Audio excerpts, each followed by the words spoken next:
Alrighty, welcome to the Groove Lifting Show, the podcast of Groove Lifting Club, and I'm just going to drop the bombshell straight away. I'm here with Louise Fan. Hello. Hello. Do you always introduce yourself as Lou or Louise?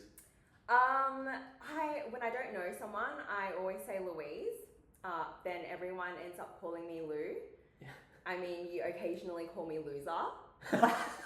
Because This Dali context. just makes really bad jokes, basically. Oh, that... that was... Oh, okay, we can't just let that go unspoken about. So, on bowling night, early on, you enter your names into the bowling machine thingo, and I was putting ZA on everyone's names. So, Razor, that's how Razor was born. And then Lou just happened to be louza. Yeah. So that was unfortunate for you. And I just let it go because I feel like every time I think about it, I feel so bad for you because you were the worst. You were so bad. I just made everyone else feel... That was a real captain's doing of thing. I was made everyone else feel better about themselves. Yeah, fair enough. Sure. Okay. But no, we've got Lou here. Basically, what the idea of the potty is, and this could go anywhere. If anyone knows me, I'm really sporadic with ideas. So I don't think you really know what you've signed up for here. I feel like that always happens. Every single time. I'm pretty chaotic. You are. But the current idea in my head is this is how the potty will sort of work. So what you're listening to now will be one of our regular weekly episodes. And our aim is to talk about some useful stuff that you can take home and apply and learn about. And I've got Lou here to help me with those episodes and co-host those episodes. And then sprinkled on top, I am going to try to do some guest episodes as well.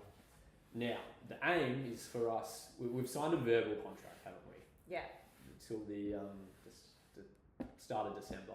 Correct. So we're going to give it a red hot crack. Mm-hmm. If it's shit, it's shit. I think I told you, we'll suss at the end. Yeah. This could be one and done, who knows. Exactly. But we'll give it a good go. Yeah. We're here to have fun. Yes, that was high up on the list. I'm like, it has to be fun. Yeah. Otherwise, we're not going to want to Well, do that's it. exactly why I signed up, because otherwise... Yeah, imagine sorted as some boring thing. Exactly. So yeah, that's the aim. I think I've explained the aim of the potty. All right. Yeah, I think you've nailed it. I'm here to bring a different perspective. So I want to share a holistic view on health and fitness. And yeah, I want to be able to relate to more people and hopefully validate their experience as well. So Dal's the coach. I'll just flag, I am not a coach in any shape or form. And also, this is not the Good Lifting podcast, okay? For all the fans out there, I just wanted to put out that disclaimer. I'm not JY. I'm not DB. Okay, I really am just a girl. And yeah, so Del is here for the training advice, and I'll be here to share my experiences, challenge Dali's ideas, and if he's smart enough, he'll come back with a good response. Yeah, you're going to keep me in line, I think, which is good. It was pretty funny the first time we met. To plan the potty. Lou came in with basically the equivalent of a PowerPoint presentation of all the ideas she had and whatnot, and I hadn't done any planning whatsoever. I'm not used to that with previous experience. So Well, hey, if it feels too methodical and too well structured, blame Lou. That's all her doing. But no, it's actually nice to come and knowing what we're going to talk about. To be honest, yeah, isn't it? It is. I'm sure some unplanned moments will come up, and I will probably go on tangents. But that's part of your job to make sure we. Well, can I just explain my reasoning real fast? Because Dali, I feel like at least I like to plan and think things through before bringing someone else into it as well. Can I briefly go over how you asked me? Yeah. Because he was so sly about it. He basically just asked me, well, and I didn't think it was anything weird because I feel like Dali's a very much like data-driven guy. So he asked me questions here and there randomly. But one day I get a message asking, oh, hey, do you listen to podcasts? I'm like, yeah, I do. And then he asks, what podcasts do you listen to? So I just list out, 4 or 5 that I really like. And then I'm just, glad that he's getting my opinion, I guess. And he's like, great, I'll give it a listen. Thought that was going to be the end of it. And then I think you just asked me whether I would ever consider doing a podcast. And I still didn't really know where he was going with it, but I said, no, absolutely not. And then proceeded with 2 voice memos to ask whether I would co-host because he's thinking about starting a podcast. And he was like, don't worry, you don't need to say yes or no now. Just let me know if you're interested and we'll catch up and talk about it. So the week after, we catch up and talk about it, but he gives me nothing still. Like, it's just, hey, I want to do another fitness podcast and here's the idea of it. Do you want to do it? But for me, I'm like, well, I still need to know the purpose and the intention and my own contribution because I'm just thinking all I know is like the Good Lifting podcast, right? And you guys are all coaches, so you give your take, but I'm like, I don't know what I'm doing there. So I had to go away for the next week and plan it all out and think about why the hell I'm here and why we're doing this podcast, okay? That's the story. That's pretty well summed up. I think as I was asking you, I was sort of in the process of trying to figure out if it, like I knew I wanted to do a podcast at some point in the future. Like I always knew it'd come up. And I guess to give like more context of why I really wanted to do a podcast as well, I've been going really hard on content, like basically since Good Lifting finished. And I'm like, I need more. I need like this. It's too shallow. Like social media content's too shallow. Yeah. There's only so much you can explain. I just want to be able to like talk about it. Yeah. And I'm like, and that sort of accelerated. And I was like, I don't want to do a solo podcast. Like that'll suck. Who wants to listen to just my voice for a bit? I'd love to go back and forth with someone. Yeah. And the logical thing obviously is to go within group because this is under group. And then I'm like, no, it's got to be Louise. It's got to be. Like I've got to ask to them. I just needed to know if it was half a chance to let that thought keep going. Yeah. And that's why I hadn't planned anything. I'm like, I don't want to plan it until I know I've got someone. Fair. I think I was a little bit confused as well with why Dali chose me because I don't think we have had that many conversations. So I feel like our relationship is very coaching client based. I joined Groove, for context. I joined Groove 3 months ago, or 3 or 4 months ago, and like the max we've had conversation wise was in the gym probably 5 to 10 minutes. I honestly feel like I know your dad more. Like I've talked to George. Shout out to George. I know him quite well. I know his life. I still don't know Dali's life, so I feel like this will be a good opportunity for us to get to know each other. You're gonna learn a lot about me, and you'll probably be disappointed. Shit. So guys, you guys are witnessing the start of a new friendship. That's right. Or quite possibly the end of one. It's gonna go one or 2 ways. That's how we got here. Yeah. Pretty much. And this is your first ever Sorry, I guess more context. This is the first time you've ever been on a podcast. Correct. I've actually been asked to be a guest on a podcast, and I've said no twice. Wow. That's how much I have never thought of being on a podcast. Like I just have so many nerves around it. But you know what? Like I rewired myself. I'm like, I can do it. Yeah. There you go. Well, I'd like to say I have many lessons for you with podcasting, but I don't. You've heard a bit of the Good Lifting podcast. We just sit back a bit and chat. But you're only going to get better over the course of the season. You just do you, and you'll be okay. Okay. Yeah. And try to keep us on track as well. Are you sure you want that? I don't know. Now that you say it, I'm like, I was saying to you before, I'm like, if I want to roll, like you don't really need to keep me in line. Just see where it goes. Like sometimes it could be good. Oh my days. I love it. I guarantee you at some point it'll be like, how does conversation start? I feel like I say that quite often with people. I mean, that's okay. That's okay. As long as it's not like gone too far, you know? Sometimes that's where the goal is. Like it's never where you expect it. Sometimes you keep on going and you never know how you got there, but you got there and it's great. Okay. But no, I'll work on that. I think that's a skill I want to get better at too, which is being more concise with my communication and teaching in the way I speak. So instead of like so much. Yeah, I'm excited. Yeah. Hey, you brought in these cans of Coke. You've really adopted the podcast sort of vibe of things, and I love this already. And it's the Coke Zero Oreo drink. Yes. Fizzy flavoured, and it's no sugar, which is great and cotton.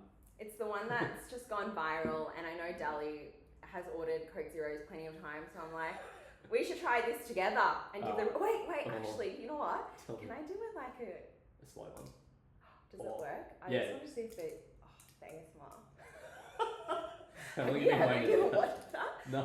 Oh, it's like on YouTube. They always have a glass of like water with ice though, and then they do the whole thing. But anyway. Oh, that was good. Oh shit! I got a little bit on the mic. Oh. Nice. You see how good. satisfying? Yeah. Cheers. Cheers.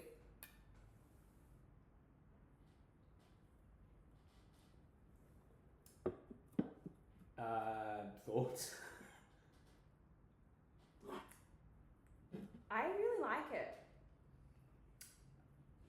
It's like vanilla cream. It's like I'm getting creamy soda vibes with something vanilla-y. I was thinking the same. Yeah. So it's like, how would I describe it? It's still got that Coke Zero taste, but it's got notes of like chocolate biscuit. Wow. Okay. I love my food. That's probably why I have all this language behind it. Of chocolate biscuit, and then the cream I feel like comes later, like that aftertaste. Yeah, okay. Right? Yeah. There's a couple of phases in it. Yeah. Hey, I would drink it. I don't know why. Have you seen videos of people reviewing this? I've actually tried the biscuit. I don't know. Chunks gave me one. There's a biscuit that's Coke flavored. There's an Oreo that's Coke flavored. Oh. So they did the drink and they did and Oreos as well. Okay. Yeah. How was that? Can't remember what I said about it. Okay. Fair enough. Yeah. Maybe just not memorable. No. It's okay. Would you buy it again? Would you choose to drink that? If someone had it at their house, I would. I don't know if I'd buy it again. Yeah, fair. Yeah. So. Anyway, thanks for bringing them. No worries. We'll stick with that. A rule, what I learned from the last potty, you're not allowed to like eat or drink into the mic. People don't like that. They get no. You're fine. Just so you know. Yeah. Like if you ever want a snack or drinks, like no gulping or like crunching near the mic. Yeah. Okay. People get very mad. Okay. Have I been talking close enough to the mic? Yes. Okay. Great. Yes. No, you're doing good at that. All right. So are we sticking to the plan so far? No, I want to talk about our personal stories. I feel like that would be really fun. Okay, Yeah. cool. So we have an idea of like what our regular episodes will look like. It's very methodical, very planned, a lot of learning to be had. But today's going to be an irregular episode, being the first one. We're going to start our friendship. We're going to learn a bit about each other. And how are we starting that? What are we doing? I want to ask you first about how you got into lifting. Like, talk to me, like, rewind. Alright. So, you know what's interesting? When people ask this to others on a podcast, I have no idea how people, like, remember it all so well. Like, I have massive holes in my memory of this, but I'll do my best. So, in year 10, that's probably my, what year does that make that? 2014? In 2014, I went to the gym for the first time. I don't know. I think I went to the gym for the first time. And it was with high school friends, including Dix. Oh, Yeah, yeah, Matthew high Dixon. school mate. Yeah. Oh. So the gym we went to was called Inspirational Health and Fitness, and that is in Altona. And fun also if you want to connect all the dots if you're part of the community. That's also where Chunks trained for ages and ages as well. And Eddie, and like, so the SR crews, like OGs, they're all originally from this gym. Oh, wow. So this is we're going to call this like the first Origin gym, the original Origin gym, because there's another Origin gym as well. And wait, what was the question? How to go lifting? Yep. Yeah. And I remember being like generally pretty strong at things. I must have always liked physical activity. I always played heaps of tennis growing up. Tennis was my favourite sport. Like, loved it, played as much as I could, loved following it. It was like the number one sport for me until I was like 18 or 20. Then I stopped playing completely. Shoulder's no good anymore. It's really sad. I want to play when I'm older, fun fact. Tennis, fit. So I would have been exposed to some sort of fitness before that. I would have done like body weight. I do have this memory of those like plastic coated Rebel Sport dumbbells at home. I don't know what I would have done with them. Maybe some curls, maybe some like shoulder press. I got no idea. I reckon I did do curls. And yeah, then so that there would have been some sort of base of like exercise and fitness. I definitely used to run at some point. I reckon that was the first thing I did consistently fitness wise. That wasn't a sport. That, guys? Yeah, I've learnt my Dali lessons since used to run. And then yeah, anyway, we got to this gym, this Inspirational Health and Fitness. And I remember the first time I deadlifted as well, and it was the big 20, so 60 kilos. I'm like, oh, I don't know if that's good for my back. Well, I was pretty good at it. So I think we did like 3x5 or 5x5, something like that. I remember squatting, and I remember squatting more than Dicko, that's for sure. And I remember that was like the start of it. And then from there, what sort of happened was, I think I'm in about year 12 at this point, and I ended up joining this gym that I could walk to 5 minutes from home, and started to follow a bit more of a plan. My cousin, her name's Zoe, she is a personal trainer, and I'd sort of like have some conversations with her, and I'm sure I like looked up a lot of YouTube and stuff at the same time. Oh, YouTube is a lot part of this, I'll come back to it. But I would then like train a bit more consistently. I had a program, so I was following the same sort of routine. I was getting stronger. It was the gym was like this leisure center, so like there's a pool attached and whatnot. So the general demographic was pretty old.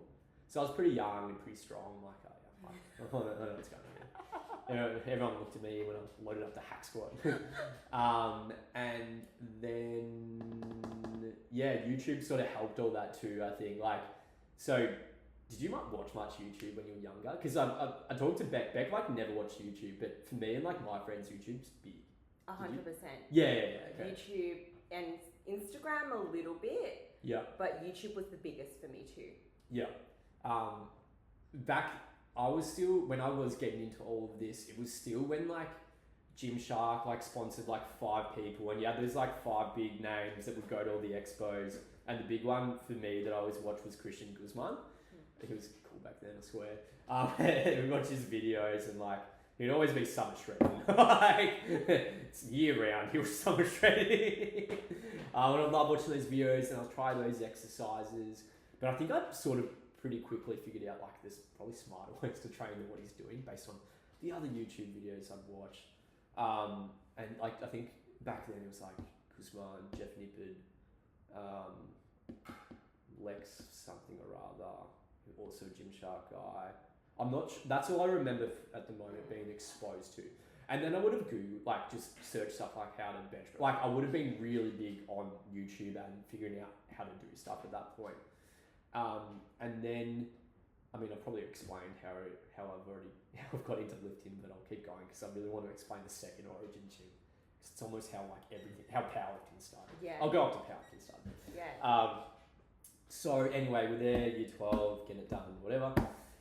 Then I think like towards the end of when VC was finished, I then started training at this other gym called Athleta 24/7 Gym. Now this is the proper Origin gym. This is where all the worlds start colliding. This is the reason I became a coach. So I started training there, and after a certain period of time, I sort of realized that I don't remember how, but I remember like quote unquote strength training, the barbell stuff, doing less reps was just like fun.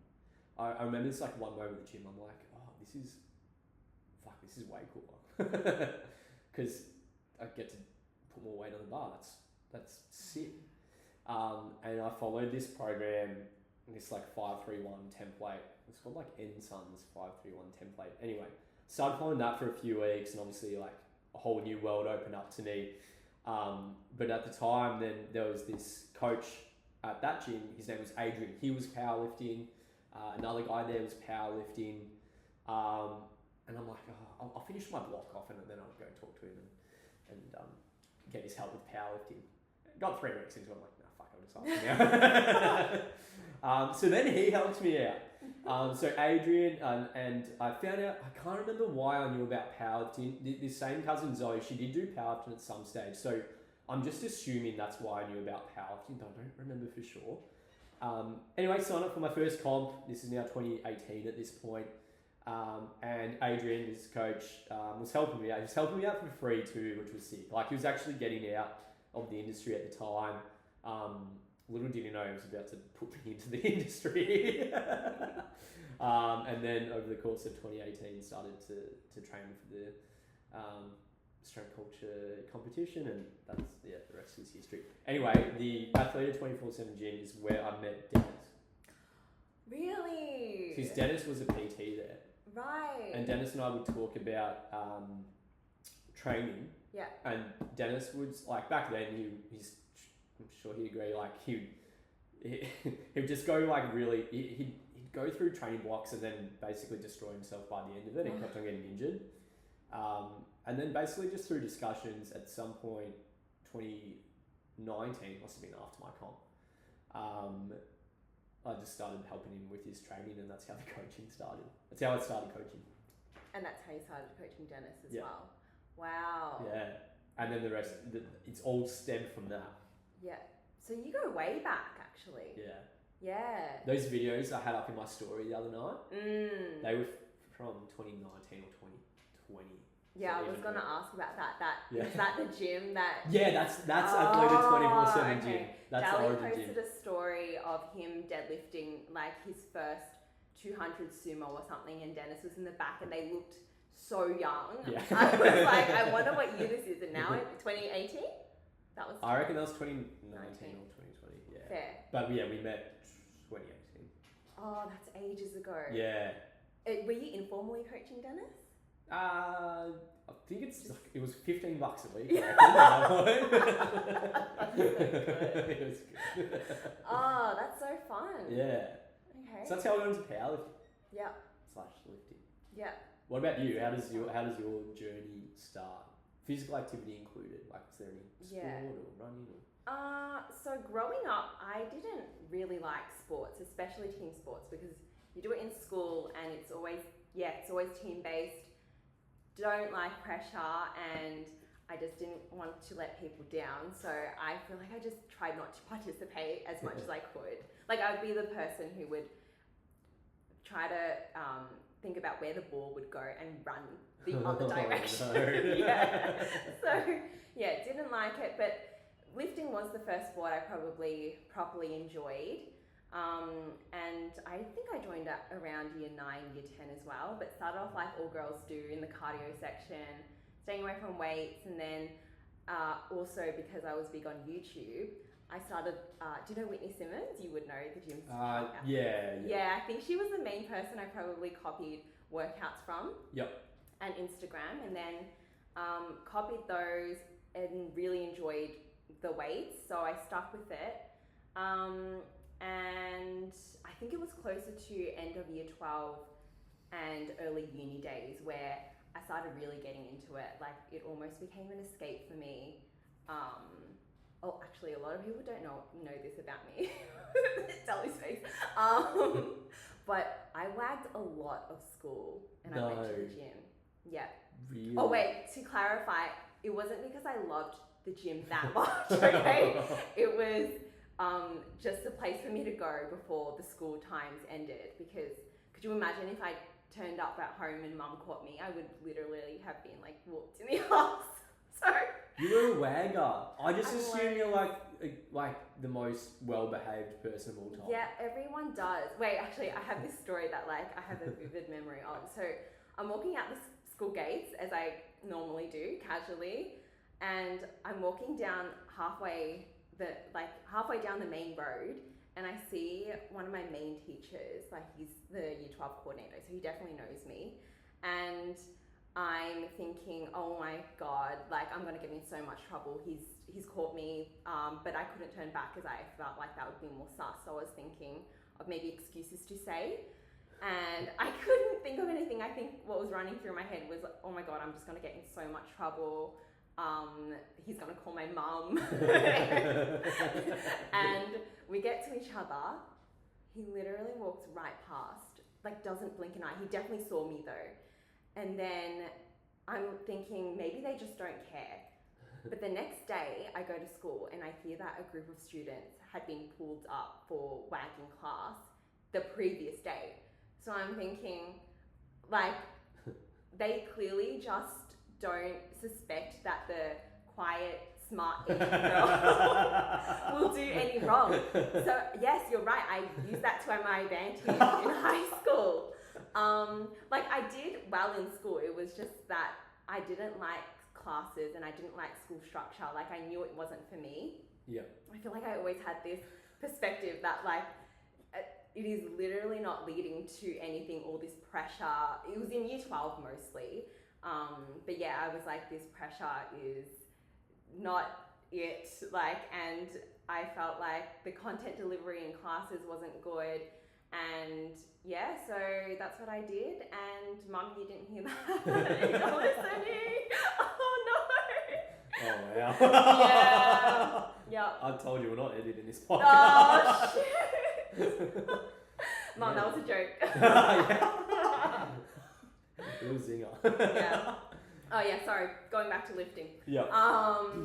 Yeah, so that's why I went to the gym a lot, and then powerlifting was because I was into the gym. My cousin and I kind of bonded over it, and then he said, "Hey, come check out this powerlifting gym that I'm at, which we know as TSF. So that's a powerlifting gym in the West Side." Went there and I really liked it. I signed up after my first trial and I made that commitment to drive 45 minutes minimum. Wow. Just to get to the gym. Yeah, for that year. Yeah. And that was my year of powerlifting in 2022. And that was that. There you go. Yeah. What's happened since then? How have you ended up where you are now? Talk us through the last couple of years. Yeah, okay, so let me think. So 2022, I was at TSF and then I knew that it wasn't sustainable to stay there. So I ended up quitting that, and for the next year, I was kind of traveling on and off, so I didn't really sign up to a gym, but I was definitely looking for a community gym. And I couldn't really find it though, because I feel like I was comparing things to TSF where I wanted a community, and to me, like, let me define what community means to me, because I feel like, for one, I really enjoyed having a coach there, and then two, seeing the same people kind of regularly, and then sharing that common interest, which is lifting. And so I signed up to gyms in the East Side, and it just wasn't. Yeah, I was like about to, and I was like, no, I'll just generalize it. And I just was like, no, it's not working. So I stayed at my commercial gym and was training solo. That was really hard to progress. Like motivation low, enjoyment low, and progression just stagnant. So then I got sick at the end of 2023. So I was out for a while, and then after my treatment and I got better, I was looking at private coaching, and that's where Dali and I had our first call, and he said, hey, I'm doing a Tuesday night lifting club. And I was thinking, well, that's amazing, because that was probably the selling point for me.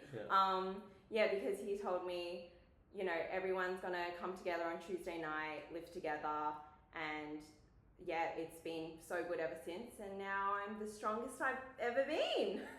What a story. You were lucky as well, because I reckon lifting club, the first one you came to check out the gym was unofficial, and then the next week was like the official like lifting sessions. Right. So you had to come like a week earlier. Who knows? May not work. Yeah, I feel like if you didn't have it, maybe I wouldn't have signed up with you. That's right, and we wouldn't be sitting here. Exactly. What a story. How did Groove come about though? Good question. So, hey, I'll continue from the dentist point. Yeah, dentist let's do that. And then we'll sort of bring it back to then how Groove started. So, I'll try to speed rub this. 19, started coaching tennis. Still at uni, I'm studying exercise science at the time. And then at some point later on in that year, I think I started coaching Kieran as well. And maybe some other, maybe like a handful of either uni people or people from that original gym. There was sort of just like a small group of people I started coaching. And that was pretty cool. So it was all online coaching. So it was real, almost reverse order of how people normally get into coaching. They usually start face to face. At the time I was being coached too. So I sort of had like a really good idea of how like online coaching worked. I'm like, yeah, this makes sense, So that was maybe 2019. Then in 2020, still studying. Then I was doing honours by research. So still doing the exercise science stuff. And the project I wanted to do was actually proximity to failure and like RPE and stuff like that. And I people don't know this, I know a lot about that literature that I just don't care about now. So I'm like, that's why I'm really like onto that stuff. But that was the COVID year. So, one more thing. And this whole time I'm actually doing S&C coaching at Williamstown VFLW team, so the women's team at Williamstown. So like there is like some coaching going on at this point. Then I'm studying 2020 COVID year. I've written up this big design for a study. Like we're gonna get people in, we're gonna make them squat till they can't do any more reps, stuff like that. But we weren't allowed to have anyone we weren't allowed to bring anyone into the uni because of all those lockdown periods. And it basically got to a point where I couldn't run the study I wanted to run. So they said, hey, this sucks, but look, we got this velocity data set from the Melbourne Demons, like, make something of it, which I'm like, oh God. Anyway, so I wrote my thesis on trap bar deadlift velocity data, which might Trap bar velocity data. Pretty much. So I learned a lot about velocity-based training. So people who know me for a while would know I used to make like heaps of content about velocity-based training. And essentially what that is using like the speed of the bar to in some way inform like your training. It's not like one specific way of how to use it. It's the umbrella term. It's like saying auto-regulation. Sort of. Can I ask, do you remember that sort of content that you learn in uni? Because I'm just thinking back to my classes with sports, because I did year 12 PE and then I did a sports science subject in university. So those are my accreditations actually. You did sports science at uni? I did, that's where I met Kate. Yeah. But again, like the only thing I remember from PE high school was inertia. Like, I don't know why. From PE? Yeah, like inertia. Not physics? Physics was, like physics/inertia, but like the only thing I remember is that. And then in uni, it was like, I don't know, VO2 max. Yeah. And then everything else just went out the window. Yeah. Like I wrote essays and stuff, but I don't remember. Yeah. Yeah. You raise an interesting point because like I talked about, like, I did exercise science, right? That must make you a good coach. No. Like I reckon all the stuff I've learned about coaching has been from either A, being coached, so like firsthand, like being like experience being coached, and then on top of that, all my own learnings Yeah. from YouTube, podcasts, all that good stuff. I learned so much, and one podcast I think I'll reference a lot here is Weekly Weights was this podcast run by two coaches from Sydney, Alex Hayes and Will Berkman. And on my way to uni, it was like a 45-minute to 1 hour trip either way. And I remember I found this podcast, and they must have already done 50 episodes by that point in time. And I would just listen to like a new episode every day. And I remember just consuming so much knowledge, and it was like the best thing ever. Like at uni, we'd be learning about VO2 max. I didn't give two fucks about, right? And then I'd be so excited again to try and listen to the next episode about whatnot on the podcast. So to be fair though, I think the best skill I've learned from uni was the ability to like critically think and to problem solve. Because I think that's a skill a lot of people lack, and unless you get it, you don't get it. Yeah. So like, I'm not sure how much you're exposed to this, but I guess like more recently, so like 5 years ago, we had like the evidence-based era, and it's like especially all these people in Melbourne, or maybe just, I don't know, maybe I've just got the blinders on and I'm stuck within the bubbles that I'm aware of, but like when people made fitness content, like it had to be backed by research. It had to be like, I can tell you that 8 to 12 reps is good for hypertrophy because XYZ article said it, blah, blah, and you'd reference it. Like that was the thing. Like if you didn't do that, you were not trusted. Yeah.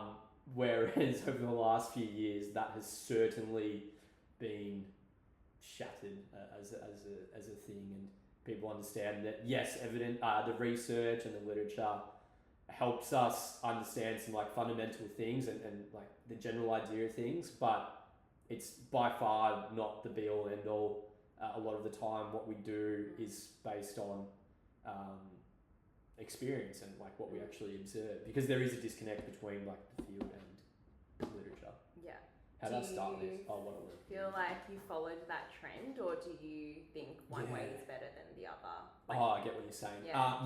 Okay, good question. So now bringing it back to the skills I learned from uni, I think it definitely benefits you to understand how research works and to be able to think like a researcher if you need to. But yes, doesn't mean that that's the gold standard of everything. Yeah. I was certainly like on that path, like I literally did research and I thought I was going to, I don't know, become a lecturer or something. Like I thought I might stick down that academic. Wow. Yeah, but then bringing it back to now this 2020 when I did the Melbourne Demons thesis on technical philosophy. It's funny, the Demons actually won the premiership the next year. Wow. And that's significant because I had to send their head strength and conditioning, their high performance manager, like findings of No my way. thesis. So did they implement anything I said? Given they won the premiership the next year, it's probable. That was my bad dad joke for like a year when I started at 3BT. Anyway, so honestly, that sort of sucked because that wasn't what I wanted to do at uni with my research project. It's like a year-long project and it's thrown out the door and you get given this. So they said, hey, look, here's what you can do. We know last year sucked. If you do another year of research, we can convert it into a master's by research. So a master's thesis, which is now like 25,000 words or whatever it is. And I'm like, let's do it. I'm finally going to get to do what I wanted to do. This was at La Trobe. La Trobe was cool. I went to La Trobe too. Oh, did ya? Yeah. Did you ever go on the sports park thing? Sports building. The gym across the road? Oh, no, I didn't. Was it good? Yeah. I made them buy a Leica calibrated plates. No way. Yeah, it's funny ads. And I unboxed them all and we never used them. But it was a good gym? It's very cool, yeah. Oh. It was a full Leica setup, basically. Yeah. Like they had a Leica dumbbells. Yeah. So it was powerlifting based, that gym? No, it was just like a strength and conditioning. Sorry, I gave you no context just then. It was called the Strength and Conditioning Lab. Yeah. So it was 4 classes, Got it. but it was just a massive cool-ass gym. Yeah. And they actually gave me classes to teach at the time too, so that was really fun. So it was a subject called exercise program and design or something. It's like my favourite thing ever. It was like the perfect subject for me to take. Yeah, it sounds like it. Yeah. Based on what we talked about. So Dali was a great student. Not really. Yeah, I've really misled everyone there. Like uni was okay, but the stuff that I was good at, all the like exercise related stuff and resistance training stuff, I was very good at that. Yeah, I'm the same. Like whatever you're passionate about, right? Yeah. Yeah. Because you're right, like you said, like half of it's like VO2 max stuff. Yeah. And it's Bullshit. it Sorry. sucks. Yeah. How did I get to this? I told you this would happen. Good point.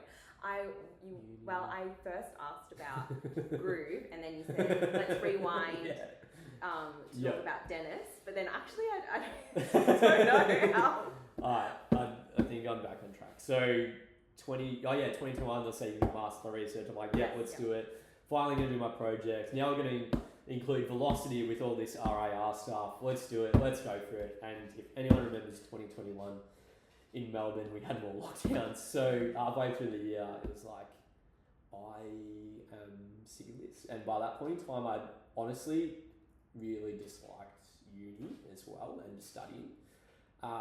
And basically, I then 2021 in June, 3 Point Training put up a post that they were looking for a new coach. And I'm like, I applied, and then the rest is history. Basically, from that point on, I was a full-time coach. I think that's the story. Yeah. Were you always coaching powerlifters from 2021 as well? Is that your main thing? You do know that people look at you as a powerlifting coach, right? Yeah, you've actually made me aware of that. It's funny you say that, because like in my head, I see myself as this really like well-rounded coach, as I am, and like I've got a lot of quote unquote general population clients. But then I realised, like based on everything I put online, I should probably realise that people probably think I just do powerlifting. Yeah, it's probably just your online presence, because when I do see you in the gym, you've got like a range of clients. Yeah. But then I guess with Groove, we're all like powerlifters almost. Yeah. A lot of us are anyway. Yeah, it's ended up that way. And that's what you show online right now, I guess. Yeah. So, Yeah, this is true. So to answer your question, because like Dennis and I feel bad for people I forgot that I coached back then. But like because Dennis was literally my first client ever, and he was doing powerlifting the whole time. There's always been some powerlifting, and that sort of grew and grew. But yeah, so 2021 I started 3 Point, and that is when I'm now working with sort of the general population in their fitness goals, which was really cool. And that's something I really love about coaching. I love working with people whose highest priority is training. They want to be the best powerlifter they can. And on the other end of the spectrum, people who train for their health, not that the others don't. And it's of much less importance in their life. And it's usually an older demographic with those people too, but I love spending time with them too, because I learn so much, and like I love conversing with those people as well. And then there's just everyone in between as well. It's a nice big spectrum. So yeah, I guess from that point on, 2021, it was pretty broad. And then 2021, I think I was branded underneath AD Strength and Performance. That's the OG. If you ever see my dad wearing an AD/S&P tee, that's like OG merch. You made merch with I think that there's as been well? merch at every point of the No way. way! That's so funny.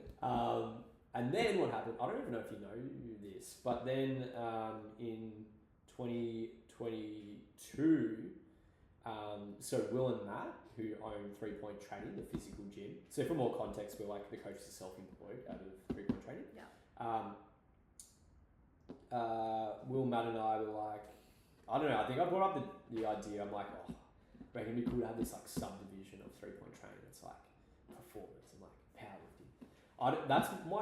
That's what I recollect of how that started, but then it just somehow ended up being like the three of us in this online coaching business called 3PP, 3-Point Performance. So we co-owned that division, or that just like online business. And then I was coaching under that brand, like 3PP, went to Team Champs, you saw the t-shirts and stuff. And then I think eventually you got to a point where it was just like really obvious. We just operated as three separate coaches within this business, so there was no real like common denominators. And I just thought, like, thinking long term, I think I need to grow something else on my own, and for it to become its own thing, because we'll never all necessarily be on the same page. Like, the type of people we coach will never be the same community. Like, there's always had all these powerholders coming training with each other. Their clients be doing other things and whatnot. It was never, you know what I mean? It was never cohesive. Not in a bad way at all. It's just different. That's all. Of course. We thought it was a good idea at the time, but I think looking back, and I'd only know had I done it, this was, I think I needed to do something separate. So then I sort of left that towards the start of the year, and they obviously had no problem with it. It's obviously fine, I'm still there. And then I'm like, I'm not going to rush this. This next thing is going to be fucking sick. Like, this is the end game. This needs to last forever. Oh wait, can I just ask? Sorry. Do you always think that with everything you start, or like there are some things that you are sure that you're gonna make it with this? Do you know what I mean? Like with AD and what is it called? ADS, what? ADS&P. Yeah, and then lifting whatever with the wraps. Simple lifting. I don't know, you said that was something that you came up with. Simple lifting. Yes. Bingo. CEO and founder. Are all of these, like, every time you come up with an idea like this, do you feel like this is going to be it? I'm just curious about this is the first time. Got it. And it's the only reason I can say that is because obviously, like, every year I work and coach, you just learn more and more. So, like, all the decisions I make now are to ensure that it lasts forever. Got it. It's not named after me or something on purpose so it can, like, last forever. Like, every little thing is... Yeah, has a reason now. Yeah. Has a purpose. Yeah. Not this podcast, though. He's like, I'm just going to give it a good... But see, I'm aware of that. Yeah. So I'm not going to say, I think this will go forever. And that's always kind of working my training. So I'm like, hey, let's just commit to the next 12 weeks. Like, whatever happens after that, we'll find out. Anyways, the inception of Groove. So Groove, I'm like, all right. Like, what's awesome already is that at that point, this year, like, a lot of the people I coach now are still from back then. We've already got this awesome community of lifters and people who train. And I realised, I'm like, okay, how is this going to be the next big thing? Like, at the end of the day, like, this is an online service. I don't own the gym, so that's always like, that sort of changes my thinking a bit. Like, what's going to stop someone from going to, look, like, just to be blatant, like, I think if people want a new powerlifting coach, there's probably only a handful of people they'll think of at a time, and they'll base it on, like, okay, who are the strong people they know on Instagram, who's coaching them, and they'll look there. And I look at those people and I'm like, all right, what's the difference? What do I know I'm good. I know technically I'm very good. I'm pumping myself up big time. Like, technically I'm very good, but, you know, people might not necessarily see that. So what else is like the differentiating factor? Yeah. And I saw it in front of me one day. I'm like, fuck me, sorry, swearing to lose mum. We haven't met. It's the community. Yes. And like, I'd see it on a Friday or whenever everyone would be in. And the thing is, it wasn't just like, and when I say that, I think it was this drop, this light bulb moment where I realised, like, people that I coach aren't just good because of the way I program for them or the advice I give them or whatever. But then they get even better because of I watch them with the people they train with, and the influence they have on each other, especially when they're really up and about. Like, you can't. That's not my doing as a coach or anything I say. That's like, they're literally benefiting from the people around them. Yeah. And I'm like, I got to double down on that. Like, the very first thing, I used to have sticky notes up there, And like the key word that just kept on coming back to was community. And that's why like I want to do more things, like more events, more like even the social nights. We've had bowling, we're doing lawn ball soon. Like I want these things to be like routine over the course of the year. I want to do like 4 socials a year. I want to have like 2 max outs a year. Like you look around at online coaches, not many people doing that. No. Which is fine. Like that's fine, but I'm not gonna not do that. I just think that's such an important part. And to be fair, I'm really, really lucky to be at 3-point as well, because the boys are really, they let me do whatever I want, basically. Yeah. But like, it obviously works 2 ways. Like, it helps them too, and it helps populate the gym, and that's great. But I'm very, very fortunate that they let me do what I do. Even like running the lifting session, it's chaos on Tuesday night. It's absolute chaos. But in a great way. So yeah, community was a big focus. And yeah, basically since then, I just feel like I'm trying to just do one thing at a time and make things better overall. And I think we're improving and getting there. Yeah. But yeah, that's how Groove started. Yeah. I totally agree with community. I think that is honestly the secret to wanting to be better. You need to join a good community. Yeah. I actually am so curious about the people who can progress and do well by themselves, like training solo. Because I would say that I enjoy my own company. I think I do pretty well with motivating myself. But with sports and like if I just think about lifting, how I couldn't even finish a block and progressively overload. Like I feel like at the end of that block, I couldn't push myself if I didn't have accountability or people around me. So yeah, can you relate? I get what you're saying. If I did all my training on my own, you're right, I wouldn't. Yeah. And I think that's sort of just like not disguised, but people who love the gym, especially people like the people at 3-point, like you don't just. I think like you don't just see it as training. You see it as it's part of your social health as well. Like being around all these people, it's like you look forward to coming to the gym because of the people that are there. Yeah. Not just what you're about to hit in training as well. Yeah. I think. Yeah. But yeah, there are people. You're right that are lone wolves. Dennis used to be a lone wolf for a while, and I think he does. Still like enjoy some training sessions on his own, but I think he does benefit from being around people as well. Yeah. Especially those big sessions, like when you get hyped up and get the arousal up a bit. Yeah, but even for people that aren't competitive or they need to hit big numbers, like I brought 3 of my non-lifting friends to the gym on this Tuesday night.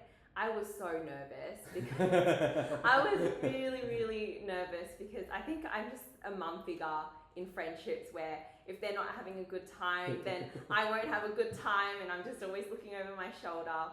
And I had pretty big squats that day as well, so I think that was just amplified. There's lots going on. Yeah, there was lots going on. But they came and every one of them said they enjoyed it. All 3 girls, and they've had gym anxiety in the past or bad experiences with other lifting gyms where they have this idea that it's just male dominated and testosterone driven and scary. But if you build a good community, it's definitely not like that. Everyone's so friendly, and it's just so nice. Yeah, you raised a good point we chatted about the other day as well, where you don't realise, I think in a commercial gym, because everyone's to themselves, they've got their headphones on, they might look like they're really angry and not something you'd want to talk to, but you were saying because you're not forced to talk to them, you don't have any opportunity to talk to them. But I think if you walk into lifting club and you see, some big jacked people lifting all the weights, you might think the same thing, but they'll actually talk to you. Yeah. And you realise everyone's really normal and they're not that intimidating. No, at not once at you get to know all. them. Yeah, Yeah. that's so true. Like, because then at the end of the day, everyone is just at the gym to improve themselves, and everyone started somewhere, right? So they know what it's like. And yeah, if you're going to the gym to continually improve yourself and someone asks you a question, then you're only wanting to help them as well. Yeah. So yeah. Yeah, people are like flattered if you ask them questions. Yeah, I agree. Like, it's a with huge that. boost to the ego. I agree. Yeah. Do you remember what it was like the first time you came to the gym? The gym, I was a little bit intimidated, I will say. Intimidated or nervous, let me think. I think it was just because that was my first time stepping foot in a new community gym after my treatment. I don't know when to talk about it, but I was diagnosed with cancer in October, and just getting back into everything, I think I was just nervous around everything. But overall, it was good. I don't know if I remember too much about it, but Who was there?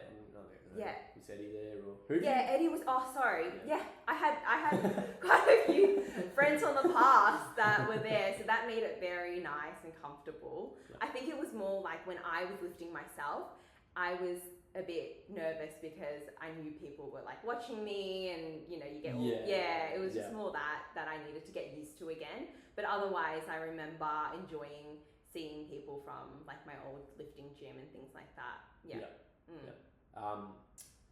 You said you were gonna leave it for the podcast, but apparently you have a first impression of me. Well, it was more just I didn't have the best impressions of. It wasn't awful, but when I was shopping around for coaches, he was probably the least impressionable. Wow. Well, because I'm having my first calls with everyone. So yeah, you're right. Like the Tuesday Living Club really actually sold you. Otherwise, I don't know where we'd be. But yeah, the first call, I think I was just telling you about where I was at. I was laying it all on the table, and I felt like you weren't really giving much back. You were just like, yeah. And you didn't really talk about your approach, which I was maybe hoping for, or maybe getting a bit of validation or telling me what you thought about what I could do. But it was just like, oh, this is the structure, blah, blah. And that was it. So I was like, oh. But then I think what as well sold you was Dali has a very good line of referrals. So everyone really likes Dali. And after collating all this information about each coach to try to make my decision, I decided to trust people's opinions more and people that I knew in the community as well. So yeah, it was always pointed to Dali. So yeah. I hate the phone. You've made me realise you've just like confirmed I'm shit on the phone as well. But maybe I think I was also thinking, maybe he's just not like a put your money where your mouth is. It's a come see what it's about, because when you invited me to the trial, I was like, that's probably where I'll find out. But yeah, I guess I just thought you were awkward, socially awkward. And then the second or third time we met in person, it was at our good friend Eddie's wedding, and he was off his head. He was drunk. So I remember I was sitting with two of my other good friends, Liz and Angie, and throughout the night they kept pointing to Dali on the dance floor or at the table, and he's like, hey, like, that's your new coach. Like, making fun of you, and I'm like, oh shit. Oh, moving swiftly on. I remember at some point I came to you, I'm like, sucked in, there's no take backs now. Yeah, exactly what's happening with this podcast. Yeah, I know, you keep on falling for it, so. I don't know what about it. I think it's like Dali has so much confidence in himself, and I guess and the way, it's your passion and your confidence, which is really nice. But I feel like because you say things with such passion and confidence, you're already halfway to believing what am I saying. So, I mean, like if you go on his Instagram and watch his 5-minute One Take Wednesdays, I don't know, I get lost, but half the time I'm like, yes, like, but at the end of the day, I feel like it could all be summarized in like 3 sentences. Absolutely, like it can be. It can be. But yeah, you want to follow, you know, you're like, yeah, okay, we believe. That's funny. Yeah. Yeah, I feel like I'm not this like real professional and assertive coach and voice. I'm just like kicked back the whole time and laughing. I laugh a lot and I don't think it works against me sometimes. But maybe. No, not really. I think it's nice. Okay. I think it definitely is nice because then you're approachable and like, especially if it's a new client that's looking for coaches. Finding someone that's approachable and a bit more relatable is really nice. And that's what I said. I think whenever I was explaining the coach that I wanted, I did say, I want someone chill and able to adapt to my lifestyle. Because as much as I love powerlifting, I wasn't sure if I wanted to do powerlifting again. And I guess like when I looked into other powerlifting coaches, it's very like, I just didn't want to feel like I would I didn't want to feel forced into it, although I knew they wouldn't have. Yeah. Yeah. Yeah. But I yeah, getcha. look where we are. I feel like I've got a very powerlifting based program. Oh, you're doing a max out. Hang on. Yeah. And I think when you gave me like squat benches, I was like, oh yeah, this is where it's at. But probably after I'll like chill out a bit more. Everyone in the gym is always like, oh, next powerlifting comp though. And I'm like, I don't know. Yeah, look, that's naturally, I guess, what the community breeds as well. But this is why I've never seen myself as a quote-unquote powerlifting coach, because I don't see like, if you don't know how I train, I'm pretty on and off when it comes to powerlifting. But I think that makes me a really good coach because I know what it's like to literally not touch a barbell and what it feels like coming back to it and like what you're going to achieve without it, what you can achieve like somewhere in between. Like, this is why I hate that I don't really like when people call themselves powerlifters. I'm like, right, well, what happens if you're not trained for a comp? What are you? You've lost your identity. Like, you're nobody. And then there's probably identity crisis in powerlifting. But I just like the idea of like, yeah, you like powerlifting, but you should like training at the essence of it. And like powerlifting is an outlet within trainings like work towards, which is so cool because it does give you a goal to train towards. It keeps motivation high. It's something you get better and better at. And the day itself is really, really fun. But it's not always appropriate to train for a powerlifting comp. Or it might not always be within your capability to like train squat, bench and dead so often across the week. Like, I just don't like when people get boxed in. Yeah. That's why they're my thoughts on that. Yeah. Is that our first set? Yeah. Are we done? Do you reckon? How long did that go for? We're at an hour 3. Oh, got it. That's pretty good. I told Dali, so in that uni presentation, that I first presented to Dali, going over the purpose and whys and how-tos, I also wrote like the structure of the podcast, and I wrote like intro, main content or something, and conclusion, and it would go for 30 minutes. I'm like, fuck no. This is not happening. I still think it would be really good for our next episodes because it keeps things short, sweet, and concise. People don't have the patience, okay, to listen to a 1-hour episode. This is an exception because it's our stories, but I feel like moving forward, we should probably... Nah. Hey, we'll wait for feedback. And we can adjust on that. But so fair. No, in short, no. all the friends are going to be like, yeah, we love listening to you talk. Exactly. Yeah, the people who hate it don't give feedback. It's like the actually, I can't really explain it. Survivorship bias. It's like when the plane that comes home with the bullets through the wings. I can't believe I'm bringing up something I literally brought up in good lifting. No, this is not this is the not Good good Lifting no. podcast. I'm so will not be sorry. making any jokes. So sorry. You're not hanging out with the boys. You're not the boys, No just a girl. Cool. Next week we're actually gonna do an outro. We've planned that. Yeah. We've actually pre-planned some topics for the next few weeks. Yeah, We're like actually concise normal with it. people would. Yeah. I'm just not used to planning. Yeah. We basically just got in like main content and with some dot points. And that to me is very minimal, but that to Dali is like crazy apparently. This is great. It's very alien. I love it. What are we talking about next week? Oh, we are talking about tracking, guys. So what can we track? Why we track? When maybe people should think about tracking? And yeah, is that? Yeah, to clarify, not just food at all. That's like one part of it, but all the sorts of metrics we might be able to track and keep log of, whether that's your sleep, your mood, all that sort of stuff, and why all this stuff can be important, or why maybe sometimes it's not important, and what to make of all of it. Exactly. So that's what we're going to unpack. Yeah. And we also have other surprises with the episode. Yeah. Yes, I'm actually really keen for that. Cool. All right, to close it off for us. No, you. This is my first time. Are you joking? All right, that was the episode. Hope you liked it. If you did, send one of us a message telling us you enjoyed it, hopefully. If you didn't like it, you can also let us know. It's good for engagement.